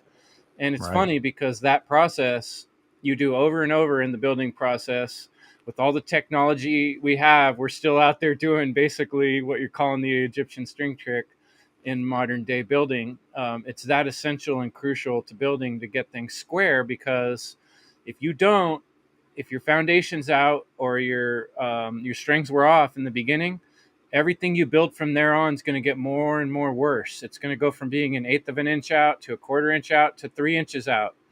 And so it's super real and practical in the real world too. And it is a very symbolic of the real situation where we all have to keep checking ourselves. Right. We have to keep checking ourselves. And sometimes we need a friend to help hold the other end of the tape and help see if we're measuring up to what we're saying and that we're being right in ourselves. Absolutely. Right? So it's, Yeah. again, that's all very symbolic and real of our spiritual life too, and very Straight up. practical. Very Yeah, well straight said. up. Now tell me. Yeah. I thought you were going to bring up the westing part as well. But Mayat, yeah, keep it level, balanced, harmonious. Yeah, you got that natural love. Scales. Another very important part of 345 is trivium, quadrivium, and five senses. That's one of the most practical things that people can learn on how to apply the 345 in their lives. Oh yeah, good point, Chris. Your tree Absolutely. is like breathing behind you. I don't know if you got a fan going, but that's beautiful. If you did that. No, that's the cat. That's why I'm like leaning over to pet her. You gotta Yeah, get her doing she's that every just, time. like, That's walking awesome. It around, looks yeah. like your tree is just like glowing and growing. If anyone wants to dive deeper into the symbol that Nate Cap is talking about, Douglas Martin did a fantastic presentation called "The Trivium and the Trinity," and he presented it during Funnel 3. So just wanted to shed some light if people wanted to dive deeper, because Douglas Martin's work is phenomenal. So yeah, people can always check that out. Yeah, and Absolutely. this particular episode is just the mind can opener number one. We're going to keep going with this topic of symbology, I would say, for the next month or so. We have an awesome One Great Work Warriors episode coming up next week. That's going to be called Talking Shit Comms. And we're going to talk some shit about those shit comms. And I'm sure some of them have hidden symbology in them. But after that, I'm going to come back to this topic. I'm going to do some kind of more like one-on-one focused talks and really try to. There's a lot here with symbology. We're just barely scratching the surface and opening this topic. And I really appreciate some of you hard-hitting experts coming tonight and helping me get started with this topic. So I think we'll close it up. Any last thoughts? Anybody wants to share, feel free. And then I got some cool little clips I'll play that Derek contributed to run the show out. So, yeah. I'll jump in with a closing statement. I think one of the most powerful symbols to understand is yourself. You are a symbol for life, divinity, potentiality, and what you do in reality and what you do matters. And you are discovering and creating the meaning of the symbol, which is you. So that's something to take into consideration. Maybe that's why Prince just went with the symbol. So He made his print. He made his prints on the world, huh? His How leopard are print. you representing yourself? Yeah, Yeah, are we man. putting our That's a good mage one. in the image of ourselves? A proper image. With using that imagination, that imagination, and someone else had a good play on words of just in image nation, that kind of stuff. So, yeah, that's why the pentagram is one of the most powerful and ancient symbols. It's also the Pythagorean isosceles triangle triplicate, which is the three, the triangle, right? The most stable geometrical shape, the three aspects of consciousness. And it's the molecule of water, which is the essence of life. And when you apply the human being on top of the upright star, the pentagram, then you get man in its full potential, head pointing towards the heavens, to divinity, with the root chakra towards the ground.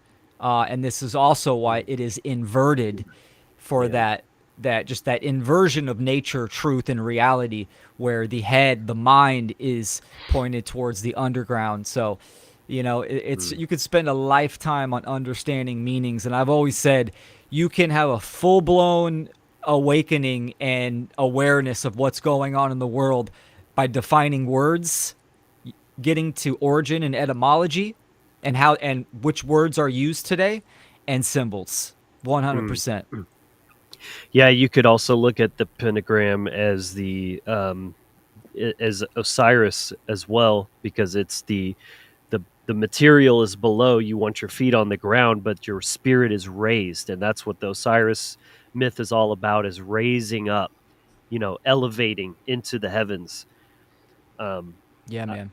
I would say too, just as my own sort of parting words on this topic, this is a vast, I mean, it's so unfathomably vast as a body of work to study into. It's a lifetime thing. So anyone that's interested, or whether you're starting out or you're piqued your interest from this conversation, or you're a little bit further along, that would be my one advice as somebody that's been studying this for, I mean, 15 years at least.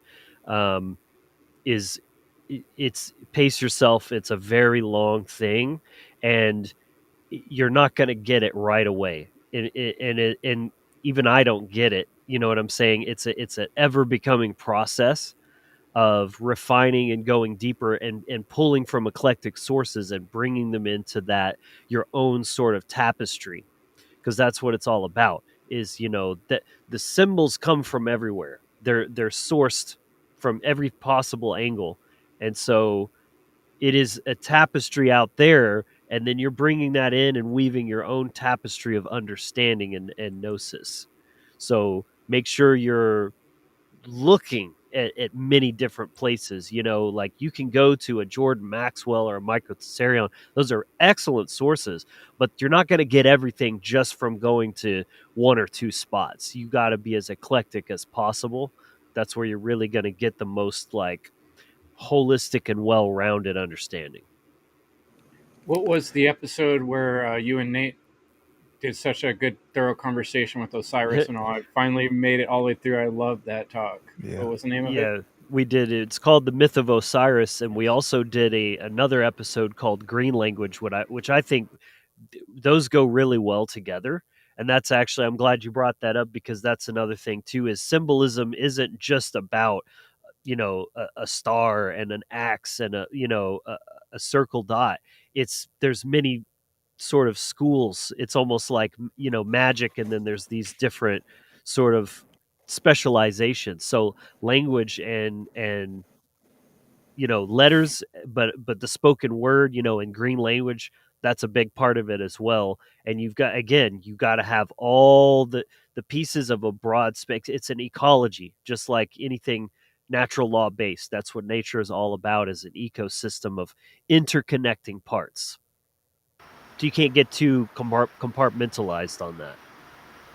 Yeah, Nate Great Cap's point. circle dot presentation is top notch, yo. Bravo. Hats off to Absolutely. Yeah. you. A matter of fact, when Yeah, his that's Oculus. presentation plays on my 24/7 live stream, it's hard for me to focus on what I'm doing because I'm constantly, looking over there and learning from that. So it's such an honor to, to be able to come on here and be among y'all because we are in a war, and I want to thank all of y'all. Because I've learned so much from y'all, and like I say, not only with Nate Cap's work, a lot of times when y'all's a presentation is playing, I'm always focused on that. And Logan, I would love to get some of your work uploaded onto the 24/7 live stream because you bring so much to the conversation on natural law, on symbolism, on paganism, on on animism too. So hell, would love to get some of your videos uploaded. But I want to thank all of y'all because I've learned so much from y'all. So Thank you, man. Likewise, Brandon. Yeah. You too, man. Hey, Absolutely. what's the channel that viewers can go watch your 24/7 player? Right now, I'm on Twitch, and I just started it on Rumble. You can go onto the One Great Work network, and you can click on both links, or you can just type in my name, Brandon Spencer 00 on Twitch, and on Rumble, it's just Brandon Spencer. And right now on Rumble, it seems to be getting a lot more views, but I want to kind of target those platforms because there's a lot of, wrong, distorted thoughts as far as people who claim to want freedom. And those are the platforms that I want to target. So I plan on, possibly getting onto a third and fourth, platform to run a 24/7 live stream because I want to get the knowledge out there. Because if the knowledge is not out there, people are not going to be able to even learn. And it's also too, it's a respect to all the other content creators because I understand the sacrifice and the time that comes along, with doing this kind of work. So I will also, I'm honoring y'all's work too because it's not just my work, it's y'all's work too that's playing on a 24/7 live stream. So much respect to y'all. And there's still many content creators that I would love to reach out to. It's just a process because I have to download all of those videos and get them uploaded. And then, hell, I'm just one person, so it is taking time. But there's plenty of other content creators who are on the network and possibly not even on the network who I would like to reach out to. So it's just a sign of respect to y'all because I've learned from y'all. So thank you. Yeah, but on Twitch and Rumble. Thank you, Excellent. man. Appreciate that, Brandon. Really do.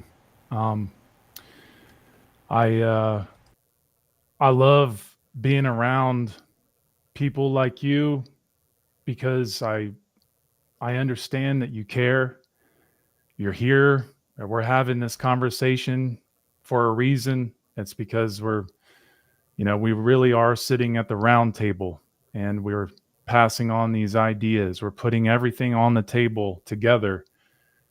And it's amazing to see how many of you have how much you guys have grown. Just watching you guys grow, and you're just as much of an inspiration to me as I seem to be for you. And I'm really thankful that my work is reaching you guys, and I appreciate you letting me know that. Um, and so I really appreciate everything. I have a lot of gratitude towards these meetings and um, towards everybody who really gives a shit about things that are very much overlooked. And it is really what's going to bring us back to nature. That's the thing that people have to remember, is that symbolism is really what brings us back to source. And that's because geometry is the ultimate, especially sacred geometry is the ultimate uh, language, universal language that is that we can communicate with nature or the creator. And one thing I just want to leave everybody with that's listening is that um, if you can just remember or even write down the most simple way to remember what symbolism means is always just, I mean, because there's quite a few really important definitions of what symbolism means, um, but to compare one thing with another, that has been one of, so it's like if you can just remember to compare one thing with another is a hub. It's a central point that you bring information to, bring symbolism, compare and contrast, definitions, compare and contrast. If you can always remember, compare one thing with another, that will always help you with, um, centralizing yourself with the information as a place where you are truly learning and truly building upon different types of information that comes from that contrast or comes from the associations. So yeah, that's my piece, and I really thank you guys again. I'm really looking forward to doing another one of these, and hopefully I'll be able to be a little bit more simplified in my explanations. It's difficult in these dynamics to really try to open this stuff up. So anyway, thanks Yeah. again. Thanks, Really Nate. appreciate it, Chris. Yeah, thanks for showing up. And this was sort of a last minute invite to all of you. So I really appreciate just being willing to just jump on and kind of This live format, it does seem like it gets a little bit more attention out there. So I think it's important that we learn to do that. But I want to keep going on this topic, and we're going to have some more focused discussions. Eventually, we're going to get Brandon Martin in here, and I wanted to mention his new series out on seedtruth.com, Beyond the Forbidden Veil. It's really a series on the occult, and the first episode's on initiation. You guys should check that out. Spend some time at the Wizard Factory. Spend some time on willkeller.com, evolveconsciousness.org, cubbyhole.com. There's so much out there. Brandon Spencer's live stream, which I just put the links in the chat. Awaken Your Mind YouTube channel. It just goes on and on. I appreciate these warriors out here doing this work and symbolically destroying evil. And that's what we all need to be doing. So take the ball, listeners, and run with it. We're going to go ahead and cut out here, and I'm going to play for you guys some awesome clips provided by the wonderful Derek Bartolocelli. Appreciate everybody's presence and words tonight and symbols. Thank you. Appreciate you all. Thanks.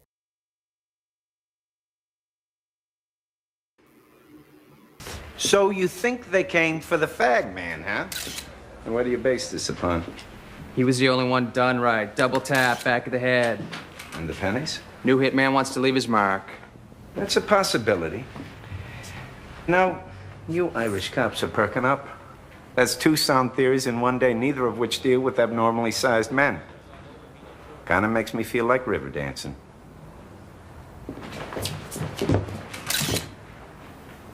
Another possibility is they were placed there with religious intent.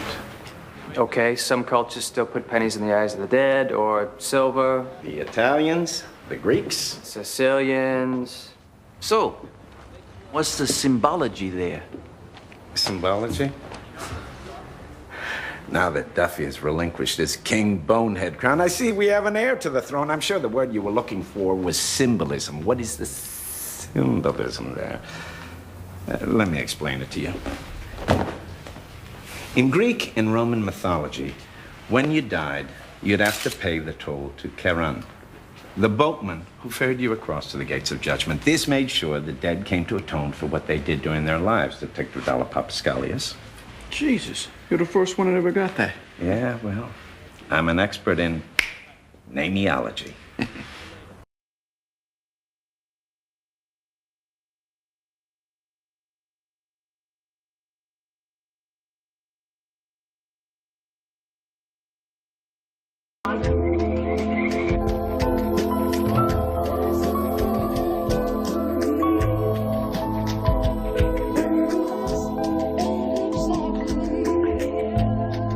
The left eye, it symbolizes external vision.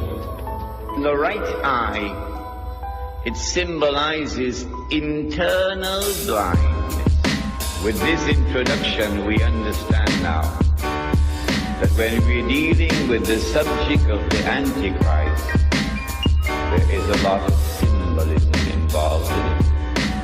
Religious symbolism, which needs to be interpreted. Take a look around you as you make your rounds. This symbolism embedded in every block in town. You got your Starbucks with the siren straight from Greek mythology. As a woman on the logo, lure you in, that's a psychology. The Chrysler wing rock, the Dodge Ram depicting Lucifer, the shell, gasoline clams, the sun. Folks are used to the 3s and 13. Now everywhere you looking at, we overlooking the facts of the stats of what you cooking, Jack. The pharmaceutical giants have esoteric emblems as the symbols make their way inside my well-protected temple. I'm aware of the paganism up on all the packages, druidic little elves and no trees on my back. I tend a pyramid right up on the back on all Doritos. The same check on your Nikes, on your Newports and Speedos. What's it all about? Blatantly displayed, indeed they mocking us. Corral us in the pen like good sheep. How they flocking us? It's all sacred symbolism. You copy this? It's all sacred symbolism. The many remain the slave class. It's all sacred symbolism. You copy this? It's all sacred symbolism. Yeah. We are are the resistance. Just look at Target with its alchemical symbol for gold, and Walmart with their sun symbol done so. To the populace and living folk who live inside the radius, they live amongst us underneath the human skin. The aliens, a sense of paranoia, stay looking, it's all over. Lucky Charms are wicked and sick with trick clovers. Look at CBS, the logo, the eye is all seeing. For the time being, only the few are foreseeing what the plan's about. Take another sip right out that monster can. That's really numeral for number 6. It's the fall of man, reverse it up, beat the double R. Temple royalty, my kin throwing tats on their skin. There's been loyalty, machete swing. I'm reachable and active like computer pings. I'll be the first one to show you around if you are new to things. All it really takes to decide these life parasites is people should open their eyes like spy satellites. High society die from anxiety. The improprieties of the diocese cross varieties. They laugh behind our backs at this whack. We lack images, consecrated etchings and stones surround villages. The end of the world, actually the end of humanity. The sheep sleep wide awake, prone to live by insanity. I of Lucifer on the back of the dollar bill, saying I direct CBS and AOL, trilateral national broadcasting system, MK Ultra, distorting your vision. Hey yo, they telling lies to your vision. Sacred symbolism is everywhere, all through Capitol Hill, especially from a bird's eye view. This is nothing new. Since day one, we have been trying to warn you and bomb your mentals with the truth. Barcodes on your butts, cameras on every street corner, photo identification, facial recognition software, accurate like a cop's Glock, point blank to your mother's wig. 4:45 a.m. government agents ransacking your crib, tying up your kids. Martial law concentration camps are now in the prison of your own mind. Your soul gets sucked dry, you die, but you're still alive. The majority of all of you think you're living it up, but truthfully, you're just living a lie. False idols you worship, trapped within your own worthless flesh, selfish and hellish ways. It's all sacred symbolism. You copy this? It's all sacred symbolism. The few lead the many remain the slave class. It's all sacred symbolism. You copy this? It's all sacred symbolism. We are the resistance. The symbols saying more than what they seeming to say. And subconsciously communicating to your DNA. Street lights, guns, skyscraper shaped phallically. The male fallacy, undoing the earth balancing. And the owl perched on the dollar is significant. The owl is 13 and M in the Egyptian glyphs. When symbolic triggers hit, they cause conniption fits. The letter A comes from the ox. It's not bull script symbolic. Bull Maryland, Chicago, Mo Schlitz. Western medicine practice still using this. Tahuti Caduceus, right of Asclepius, intertwined, serpent spiral like nerves around the spine. RS pharmaceutical sign of Peru's eye. Geico reptilian, caveman, Neanderthal, aside show civilians believing propaganda mall. Supply the demand that began when you were programmed all wired to react when you see certain images. So gargoyles guard businesses with serpent visages. The mission is to flood them with subliminal messages until it's too overwhelming and no one will question it. It's all sacred symbolism. You copy this? It's all sacred symbolism. The few lead the many remain the slave class. It's all sacred symbolism. You copy this? It's all sacred symbolism. We are the resistance. The Western world in general and America is what I call symbol illiterate. What you're going to see tonight is a small window into a concept that I've taught for years, taught children especially, and it's just symbol literacy, which is learning about how the universal creator or the universal presence, the universal intelligence speaks to us daily.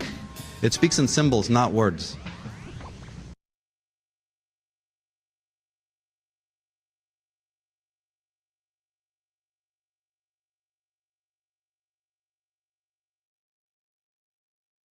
Thank you.